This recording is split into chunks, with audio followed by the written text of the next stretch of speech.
profeta Ezequiel, ele foi marcado por uma visão maravilhosa e por muitas outras visões maravilhosas.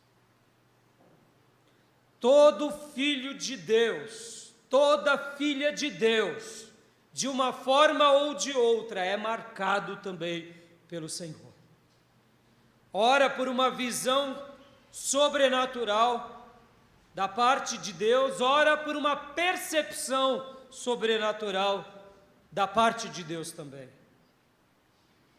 O próprio Jesus, ele fazia tudo o que o Pai mandava. O próprio Jesus seguia ipsis literis todas as instruções de Deus, todas. E ele alegrava a Deus Pai, porque ele era o Deus Filho cumprindo uma missão sob o poder e a autoridade do Deus Espírito Santo. E ele prometeu para nós: em verdade eu vos digo que aquele que crê em mim fará também obras que eu faço, e outras maiores fará, porque eu vou junto para o Pai. Aleluia. João 14:12. Jesus prometeu, e se ele prometeu que faríamos obras maiores, é possível também você ver os céus abertos sobre a sua vida. É possível sim você ver sinais. É possível sim você ter uma vida transformada. É possível, porque essa é a vontade de Deus para a nossa vida. É o que Deus espera para nós. É o que Deus espera de nós. E eu quero acreditar, irmão, que toda visão de Deus, ou toda visão que vem de Deus, ela sempre glorificará a Deus. Ela sempre será bênção para a igreja. E quando algo é bênção para a igreja, é bênção para a sociedade também. Porque a igreja é a casa do Pai. Toda visão de Deus que glorifica a Deus, que edifica a igreja, também nos enche de regozijo e alegria. E o reino de Deus é expandido e o nome do Senhor é glorificado. Eu acredito nisso e eu quero te desafiar hoje a ter uma perspectiva como teve o profeta. Ter uma perspectiva também de buscar a Deus como buscou esse profeta. Ter uma perspectiva, porque é possível recebermos visões de Deus. É possível recebermos toques de Deus. É possível recebermos insights de Deus, iluminações de Deus. É possível. Talvez você diga: mas pastor, será que eu vou receber algo grandioso como foi com o profeta Ezequiel? Talvez sim, talvez não. Nessa noite eu vou citar vários exemplos para vocês, de vários filhos de Deus que tiveram visões de Deus, das formas mais variadas. Mas todos eles realmente glorificaram a Deus, exaltaram o Senhor, foram instrumentos de Deus e fizeram com que o nome do Senhor fosse grandemente glorificado.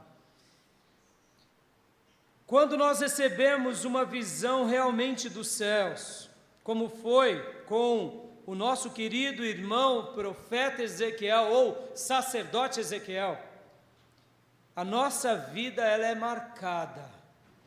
marcada pelo sinal de Deus. Ela é marcada como um instrumento de Deus. Ela é marcada de uma forma tremenda.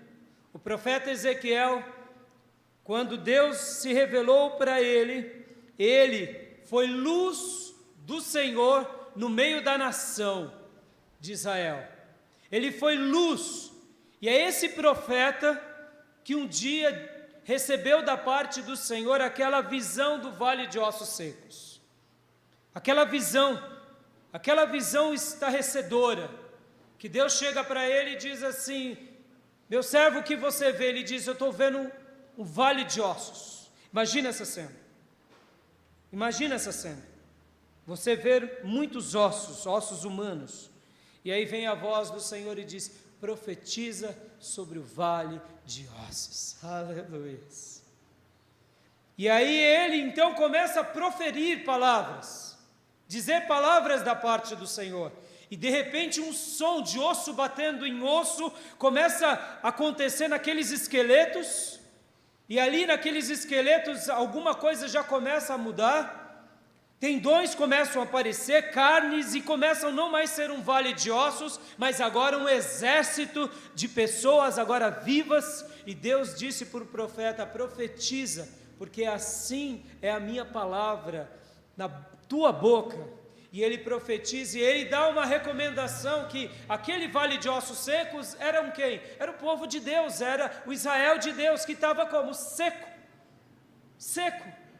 osso, morto.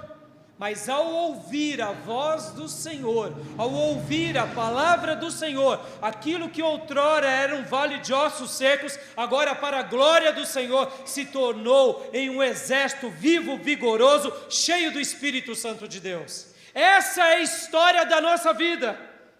Essa é a história. Quando a palavra do Senhor entra na nossa vida, aquilo que era osso, aquilo que era morte, aquilo que não tinha sentido, aquilo que era sinônimo de um cemitério, de um sepulcro, aquilo que é sinônimo de morte, transforma-se em vida, porque é a palavra de Deus que gera vida em nós. É a palavra de Deus que gera vida na nossa vida. E foi esse profeta que um dia foi marcado por Deus, com uma visão sobrenatural, que eu quero que você seja marcado também, marcada, acreditando que Deus pode fazer com que os céus se abram para a sua vida, e visões de Deus você possa ter. Não foi diferente com a vida de Moisés. Moisés um dia, lá na sarça, ele teve uma visão de Deus. Foi por meio de uma visão de Deus na sarça que a vida dele foi sacudida. O profeta Jeremias também teve uma visão do Senhor. A Bíblia fala que o profeta Jeremias vivia no conselho do Senhor. Aleluia! O profeta Jeremias não ouvia a voz dos homens, nem dos reis, nem dos profetas errantes. Ele ouvia o conselho do Senhor. Ele via pela fé o Senhor. Ele ouvia o Senhor falando com ele. Ó amado, como eu acredito nisso, que Deus fala com o seu povo, Deus fala com a sua igreja, Deus fala quando eu e você nos humilhamos diante dEle. O profeta Jeremias, certa ocasião, disse o Senhor: desce à casa do oleiro. E ele desce, e ao chegar lá na olaria, Deus começa a falar para Jeremias: olha o oleiro trabalhando. E veja a maneira que ele faz um vaso, e olha como ele destrói o vaso. E aí vem o Senhor e diz: assim eu sou o oleiro e vocês são os vasos nas minhas mãos. Ó amado, foi tendo uma visão da parte do Senhor que o profeta Jeremias foi um vaso do Senhor. Foi por meio de uma visão de Deus que o anjo Gabriel foi a Maria e disse: ó Maria, ó Virgem Maria, você vai conceber, e do seu ventre vai nascer o Salvador da humanidade. Foi por meio de uma visão de Deus, que essa mulher foi agraciada. Foi por meio de uma visão do Senhor, que os 3 apóstolos, Pedro, Tiago e João, no Monte da Transfiguração, ficaram espantados ao ver Moisés, Elias e Jesus transfigurado, e se tornaram ali o principal dos 12 apóstolos. Ao mesmo tempo eles falaram: ó, que momento de glória, vamos construir, Senhor, uma tenda e vamos ficar aqui, porque aqui é muito bom. E aí Jesus logo disse, depois da transfiguração: não, ainda não chegou a hora, porque aqui ainda não é o céu. Só estou marcando a sua vida, Pedro, só estou marcando a sua vida, Tiago, só estou marcando a sua vida, João, e não conte nada disso a ninguém. Não conte, só depois. Foi uma maneira de dizer: olha, você está vendo o que eu faço com os meus? Foi como se Jesus estivesse falando: olha, eu estou preparando vocês para a grande jornada que virá logo ali, quando eu morrer e ressuscitar. E aí Jesus disse: vamos descer do monte. Desce do monte. Quando desce do monte, tem lá um homem com um filho endemoniado. Oh, que cena, que contraste. Um monte da transfiguração de um lado, repleto de glória, de esplendor, e de repente desce no vale um pai com um filho endemoniado e os apóstolos suados querendo expulsar o demônio. E Jesus então até repreende os apóstolos e diz: ó homens de pouca fé, por quanto tempo vou estar com vocês? Esse demônio não sai senão por meio de jejum e oração. Aleluia. Olha as lições do Pai. Olha as lições do Pai. Tem castas de demônio que só saem por meio de jejum e oração. E aí o que acontece então, irmãos? Esses homens foram marcados por vários momentos, porque por visões do Senhor. Eles ouviram vozes dos céus dizendo: este é o meu filho amado, a ele ouvi. Visões de Deus, visões de Deus. Foi por meio de uma visão de Deus que uma mulher que era uma ex-prostituta, que tinha 7 demônios, contempla o Cristo ressurreto, Maria Madalena. A primeira pessoa a ver Jesus ressurreto foi uma mulher, e era uma ex-prostituta que tinha 7 demônios, a Bíblia vai falar. Mas foi por meio de uma visão que ela se torna uma santa mulher. Foi por meio de uma visão do Espírito Santo de Deus, em Atos 13, que os apóstolos Paulo, Barnabé e depois Silas são recomendados pelo Espírito Santo a fazer uma grande obra de evangelização. Porque a Bíblia lá em Atos 13 diz assim: o Espírito Santo disse: separai-me a Paulo e a Barnabé para a obra pelas quais eu vos tenho encarregado ou ordenado. Nota, irmãos, o Espírito Santo de Deus, ele fala, o Espírito Santo de Deus, ele nos ensina.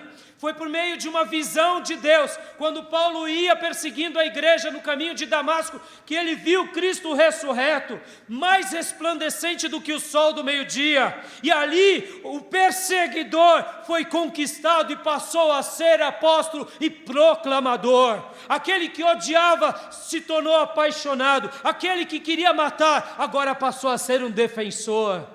Foi por meio de uma visão, uma única visão, de uma forma ou de outra, pode mudar a minha vida e a sua vida. Foi por meio de uma visão que um garoto chamado Samuel ouviu a voz do Senhor: Samuel, Samuel, Samuel. E quando eu digo aqui visão, eu estou usando o termo para dizer meios pelos quais Deus se comunica. Não necessariamente visões espirituais, mas uma audição de Deus, a voz de Deus, ouvir a Deus. E Samuel, então a Bíblia fala que o jovem Samuel ouviu a voz do Senhor. E ele foi até Eli e disse: Eli, tu me chamastes? E Eli disse: não, eu não te chamei. E depois ele ouve segunda vez: Samuel, Samuel, Samuel. E ele vai até Eli, porque Eli era o sumo sacerdote nos seus dias. E aí Eli diz: não, eu não te chamei. Mas Eli, sendo bem experiente, conhecendo as histórias do Altíssimo, disse assim: olha, Samuel, se de novo você ouvir a sua voz, essa voz te chamando, então você diga assim: fala, Senhor, porque o teu servo ouve. Aleluias.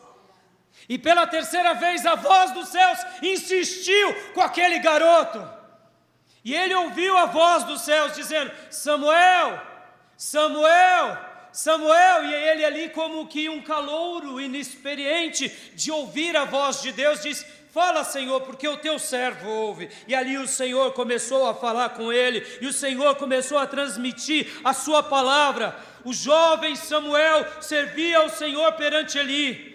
Naqueles dias a palavra do Senhor era muito rara, e as visões não eram frequentes. Mas o jovem Samuel tinha um coração entregue a Deus. O jovem Samuel se rendia a Deus. O jovem Samuel adorava a Deus. A Bíblia fala que ele era jovem, que ele foi consagrado por sua mãe Ana como um presente de Deus, porque ele foi uma resposta de oração. Ana era estéril, e ela disse para Deus: Deus, se tu me der um filho, eu o consagrarei a ti. E a Bíblia fala que depois de desmamado, e desmamado aqui não é que nem o nosso, 1 aninho não, desmamado é por volta de 5 aninhos, 4, 5 aninhos, porque já cresceu, já está grandinho, já mamou, já está. Aí ela leva o filho e consagra ele ao Senhor. Agora pense você, mamãe, seu filhinho com 4 aninhos de idade, seu primeiro filho depois da esterilidade, e você agora fala: agora, filho, mamãe vai ter que fazer uma viagem para um lugar e você vai começar a frequentar aquele lugar e a mamãe vai ter que voltar, tá? E aí, é fácil? Mas Ana era uma mulher de Deus, de palavra, e de uma forma misteriosa, Samuel entendeu desde cedo: eu vim de Deus e eu vou viver para Deus enquanto eu viver. E esse garoto servia ao Senhor com alegria. E ele era alguém dedicado na palavra do Senhor. E por essa razão, guarde isso, igreja, a visão de Deus foi real na vida dele. Foi por isso: Samuel, eis-me aqui, Senhor. Ó irmão, eu não sei quantas vezes Deus está te chamando, eu não sei o que Deus vai fazer com a sua vida, mas eu sei de uma coisa: estamos orando para que os céus se abram e vocês e nós tenhamos visões de Deus. Eu acredito que as nossas estruturas serão mudadas para a glória do Senhor. Esse jovem, ele demonstrou àquele sumo sacerdote o que era ser fiel. Ele demonstrou o que era ser temente a Deus. E ele cresce, e ele se torna um juiz, ele se torna um sacerdote, um profeta, que unge os 2 reis de Israel. E a Bíblia vai dizer que nenhuma palavra da boca dele caiu por terra. Era um homem honrado, um homem respeitado. Por quê? Porque ele amava servir ao Senhor e guardar a palavra do Senhor. E por essa razão, na vida de Samuel, as visões não eram raras, eram frequentes para a glória do Senhor. Eu vou ler de novo o texto lá de 1 Samuel 3:1. O jovem Samuel servia ao Senhor perante Eli. Naqueles dias, que dias? Nos dias do sumo sacerdote Eli, a palavra do Senhor era muito rara. O sacerdote Eli não tinha uma palavra que vinha da parte do Senhor. Ele tinha uma palavra religiosa. Em outras palavras, o texto do próprio profeta Samuel, escrito pelo próprio profeta Samuel, está fazendo uma denúncia: que existem sacerdotes, que existem pastores, que gastam tempo, muitas vezes falando de muita coisa, menos da palavra de Deus. Ó igreja, o que nós precisamos para que as visões dos céus sejam reais sobre a nossa vida? Palavra do Altíssimo, palavra do Senhor. O texto diz: naqueles dias, a palavra do Senhor era muito rara. Imagine você vir para a igreja e ter de tudo, mas não tem palavra. Eu me recordo de um dia que eu conversava com um irmão que eu amava muito. E ele falou assim: ô pastor, lá na igreja o culto foi uma bênção. Foi tão maravilhoso que não teve nem palavra. Não teve palavra. Eu falei: como que foi uma bênção? Não, porque a igreja só adorou. Eu falei: não, é importante adorar. Mas sem palavra, como se adora, correto? Ó irmãos, a nossa adoração só é uma adoração real porque somos ministrados pela palavra. A nossa oração só se torna uma oração real porque a palavra nos ensina a orar. A nossa maneira de evangelizar só se torna efetiva porque a palavra nos ensina como fazer. A palavra vai te ensinar como viver na sua casa, como te ensinar como você deve trabalhar, vai te ensinar como você praticar cidadania, porque a palavra de Deus nos completa em tudo. Qualquer área da sua vida você vai ter uma resposta. E nos dias do sacerdote Eli, a palavra de Deus era muito rara. E as visões não eram frequentes. Para que eu e você tenhamos visões de Deus, precisamos da palavra do Senhor. Um outro jovem que foi marcado por Deus, com uma visão especial da parte do Senhor, foi José do Egito. José, antes de ir para o Egito, teve uma visão, teve uma dupla visão. Mas o que fez José se tornar o que ele se tornou? Foi a sua sagacidade? Foi a sua administração? Não. Foi a maneira em que ele se conservou fiel ao seu Deus, mesmo no Egito. Ó, amada igreja, quer visões de Deus? Quer realmente desfrutar as visões de Deus? Seja fiel no Egito em que você e eu vivemos. Qual é o Egito que vivemos? O mundo. Nós estamos no Egito, mas não somos do Egito, somos do povo de Deus em peregrinação por essa terra. É por isso que somos imigrantes aqui, somos passageiros aqui, porque pertencemos a uma nova terra, a Canaã celestial.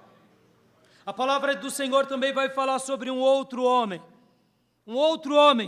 que foi acometido de uma visão extraordinária de Deus. O nome dele é Daniel. Daniel foi um jovem que foi capturado no cativeiro babilônico. E a Bíblia fala lá em Daniel 1:8, resolveu Daniel firmemente não contaminar-se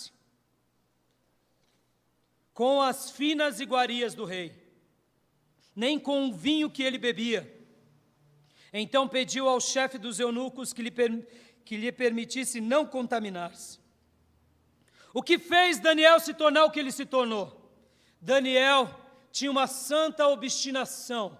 Eu vou ser de Deus, eu não vou me contaminar com a Babilônia e eu não vou viver segundo os padrões da Babilônia.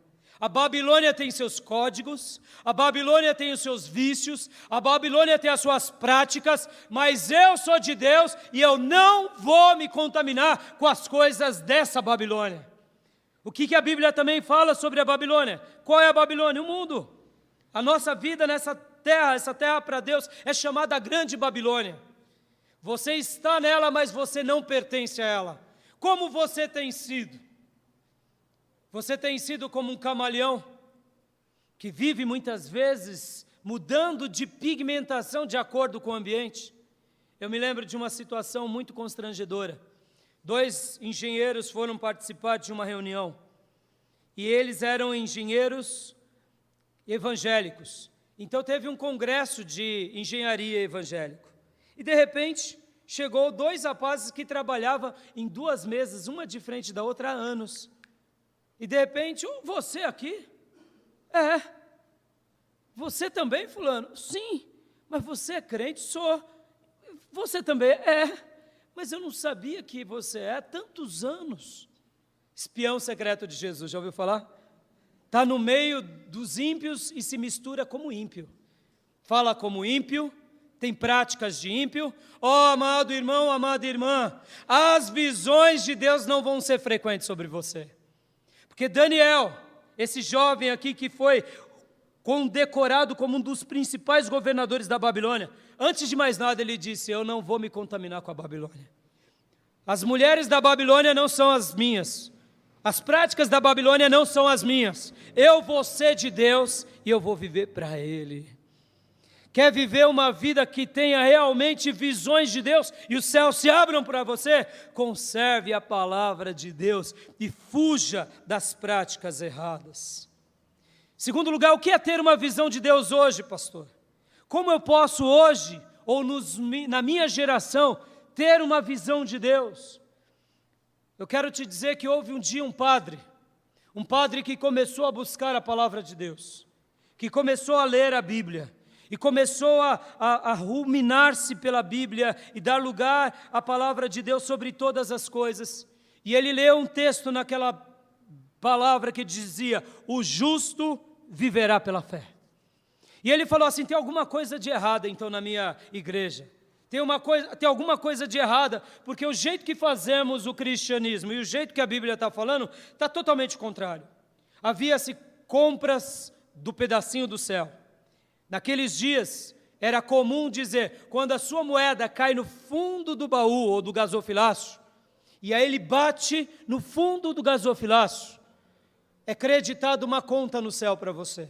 E a sua alma está garantida no céu. Mas se você não continuar fazendo as suas penitências, os seus sacrifícios financeiros, a sua alma não é salva. Esse padre, o nome dele é Martinho Lutero. No ano de 1517, do dia 31 de outubro, ele fixou as 95 teses, mostrando a rejeição dele como um líder religioso às práticas erradas. O que Lutero fez?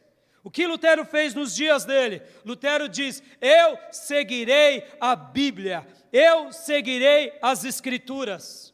Uma das bandeiras da reforma é sola fide, sola gratia, sola scriptura, só um Senhor. São 4 solas, um só Senhor, uma só fé, uma só graça e uma só Escritura. e somente a Deus toda a glória. Obrigado, filha. E em outras palavras, o que ele estava dizendo? Olha, a partir de hoje, eu vou glorificar a Deus. A partir de hoje eu vou seguir as Escrituras. A partir de hoje eu vou seguir só Jesus como Salvador. A partir de hoje eu vou ser de Deus. E os céus se abriram. E é por isso que você e eu estamos aqui hoje. É por isso que hoje a igreja protestante tem sido uma bênção no mundo. Sabe por quê? Porque houve um homem que deu lugar para a palavra de Deus e agora as visões de Deus se tornaram reais. Talvez você diga, pastor, mas isso foi no ano de 1500. Então vamos um pouquinho mais para cá. Houve um homem que um dia ele via na igreja dele separação, onde existiam igrejas de branco e igrejas de negros. Não podiam muitas vezes entrar negros na igreja quando estavam os brancos, eram separados. Quando ele pegava uma condução, tinha lugares separados. E ele, como um protestante, num país protestante, falou assim: eu tenho um sonho. Eu tenho um sonho onde homens brancos sentam com homens negros, e onde os direitos de brancos são também os direitos do negro. E o nome desse homem é pastor ou reverendo Martin Luther King, que morreu porque ele tinha um sonho de fazer igualdade social. Ele tinha um sonho, e depois de algumas décadas, o primeiro presidente norte-americano negro veio ao governo, que foi o Obama. Olha só, irmãos, o poder de alguém que realmente se inclina para a palavra do Senhor.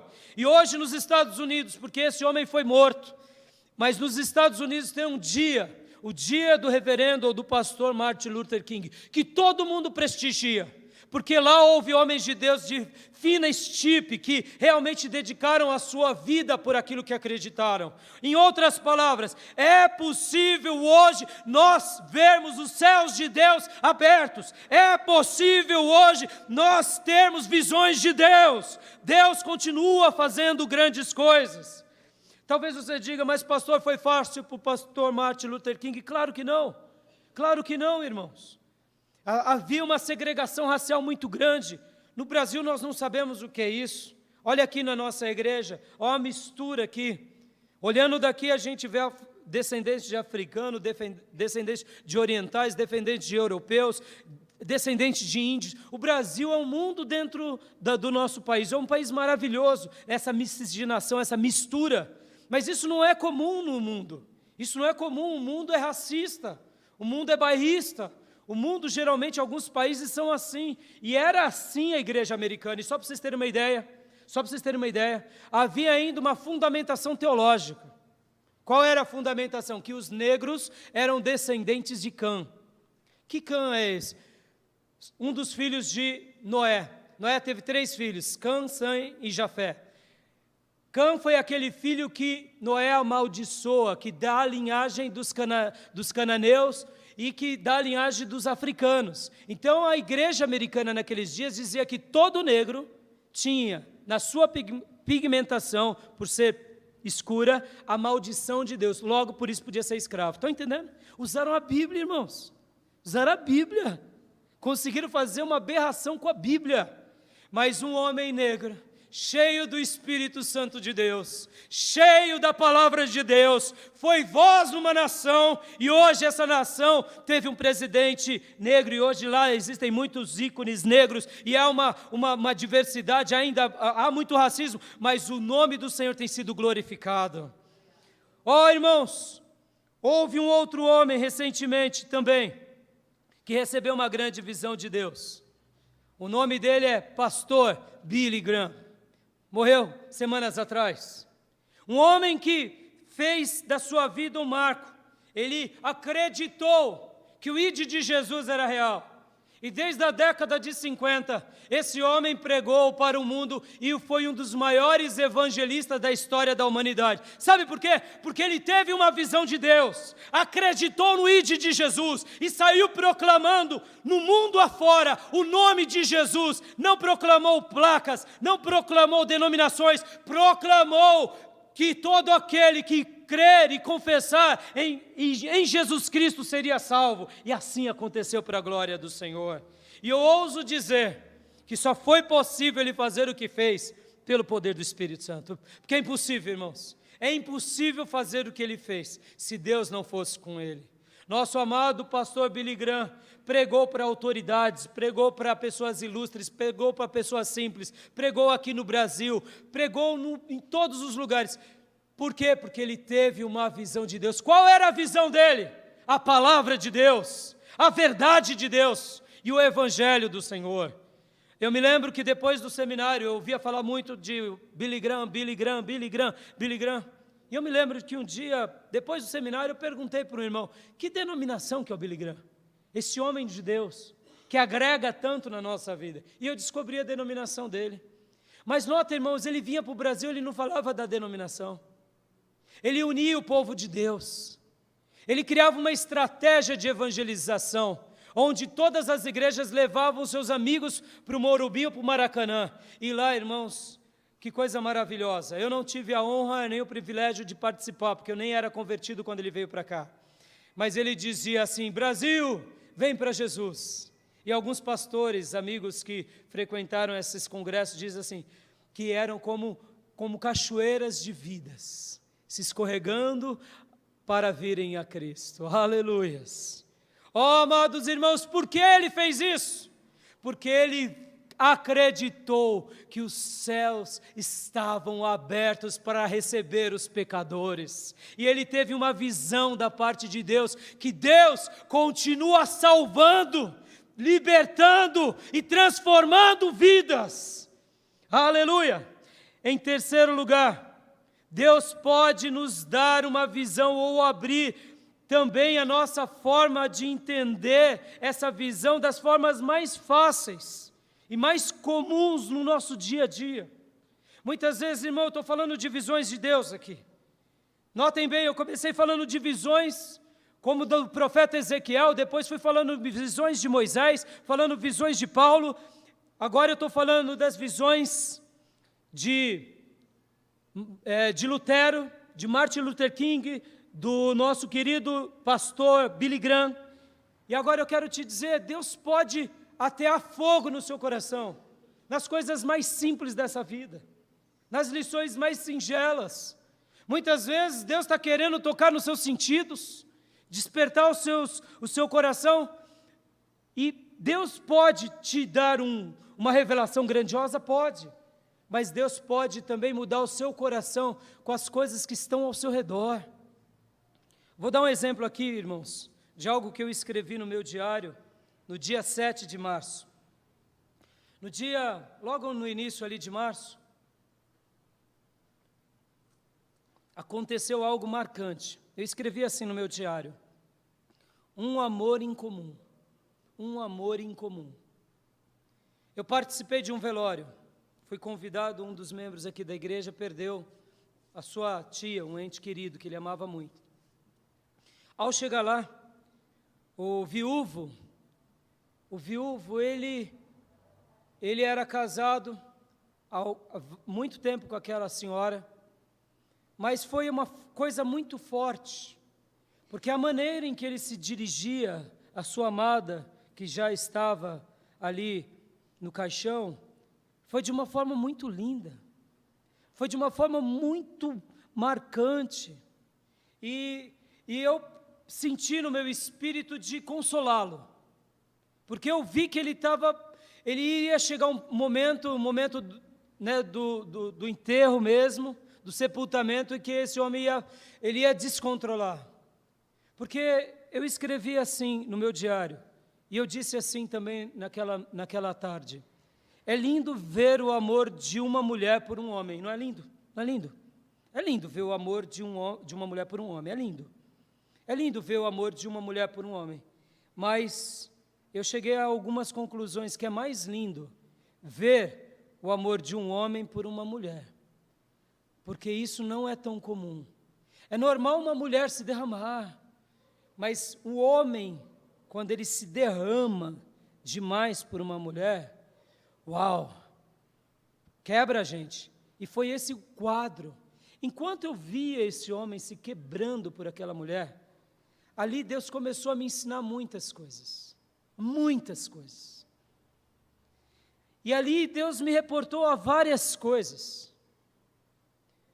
E a principal delas é o amor incomum de Jesus por mim e por você. Naquele episódio eu entendi um pouco mais o amor do Senhor por mim e por você.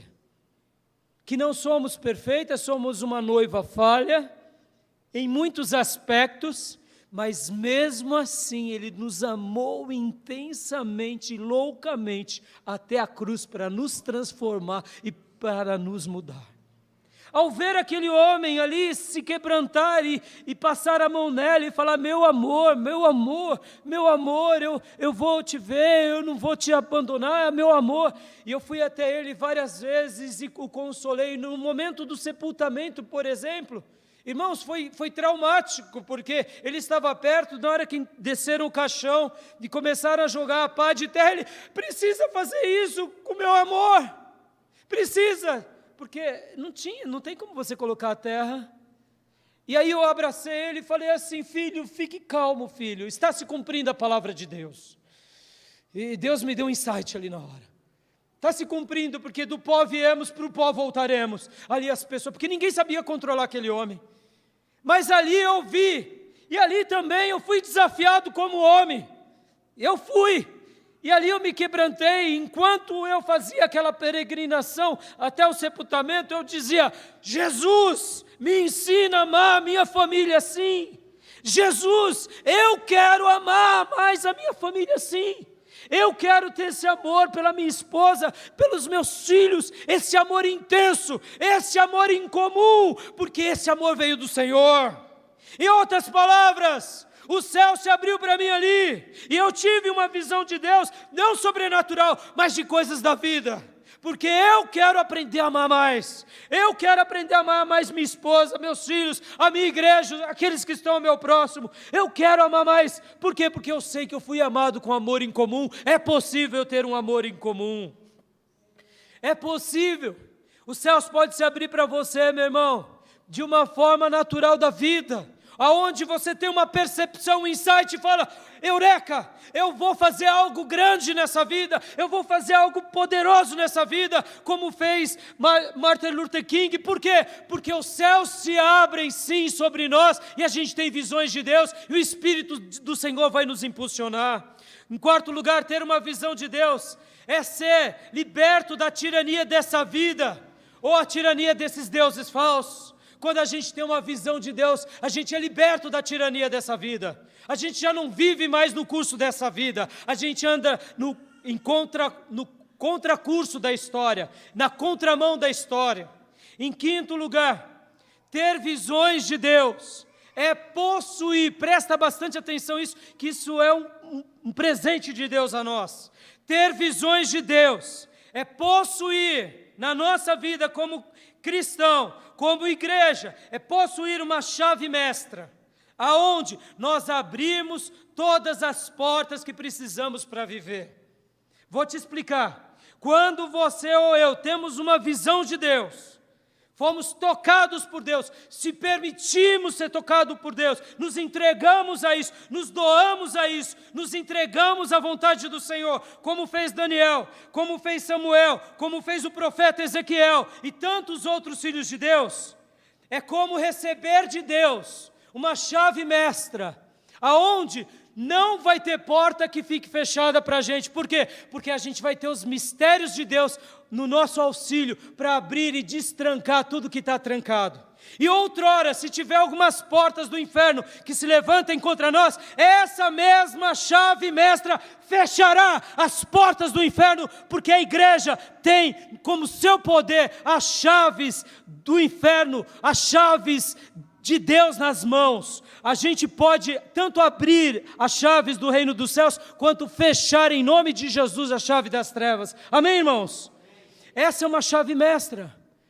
Porque muitas vezes a nossa vida não tem uma guinada, porque a nossa vida muitas vezes, porque nos falta essa chave mestra. Vivemos muitas vezes no embate do irmão, na carne, resolvendo as coisas na carne, mas na hora que recebemos a visão de Deus, temos uma chave mestra. Foi isso que aconteceu com José do Egito.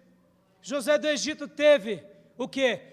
Uma visão, 2 visões, foi vendido como escravo, e mesmo como escravo, Deus tratou dele, porque ele tinha Deus, ele tinha essa chave mestra. Aonde ele ia, Deus o agraciava. O que ele fazia, Deus era com ele. Deus dava uma estratégia, Deus dava uma iluminação. Por quê? Porque é assim que acontece na nossa vida. Agora, a última coisa que eu gostaria de falar é o seguinte: toda a visão de Deus e todos os céus de Deus são fechados por uma única coisa. E é isso que eu quero que você tema. O que fecha os céus? O que fecha os céus? E o que fazem com que as visões de Deus não sejam frequentes? O nome é bem simples e bastante conhecido, o nome dele é pecado. Para nós, filhos de Deus, o pecado faz com que os céus se fechem e faz com que as visões de Deus não sejam frequentes. Por essa razão, tome muito cuidado quando o Espírito Santo te corrigir. Seja ensinável. Pecados de omissão ou pecados de comissão. Nós, igrejas, nós evangélicos temos um hábito muito grande de olhar o pecado de comissão. Ah, o irmão mentiu, coisa feia. Ah, o irmão falou palavrão, coisa feia. Ah, língua grande, coisa feia. Mas e os pecados de omissão? O que é um pecado de omissão, pastor? É aquilo que poderíamos fazer e não fazemos. Por exemplo, quando deixamos de orar, quando deixamos de ler a Bíblia, quando deixamos de nos encher do Espírito Santo, quando deixamos de amar, quando deixamos de nos submeter, quando deixamos de ter zelo. Omissão. Poderíamos fazer, mas não fazemos. Criamos uma desculpa. Todo aquele que quer dar um jeito, e quem não quer arruma uma desculpa. Cuidado com os pecados de omissão. Eles fazem com que os céus se fechem e as visões não se tornem frequentes. E cuidado também com o pecado de comissão, que é esses que fazemos. Murmurações, mentiras, contendas, invejas, ciúmes e vícios diversos, porque eles roubam de nós. Nessa noite, eu quero orar com vocês agora, e quero orar inclusive em cima do apóstolo Paulo, porque o apóstolo Paulo foi essa pessoa que foi marcada por uma visão de Deus, assim como o profeta Ezequiel. E ele tem 2 textos que eu queria ler para vocês e orar com os irmãos.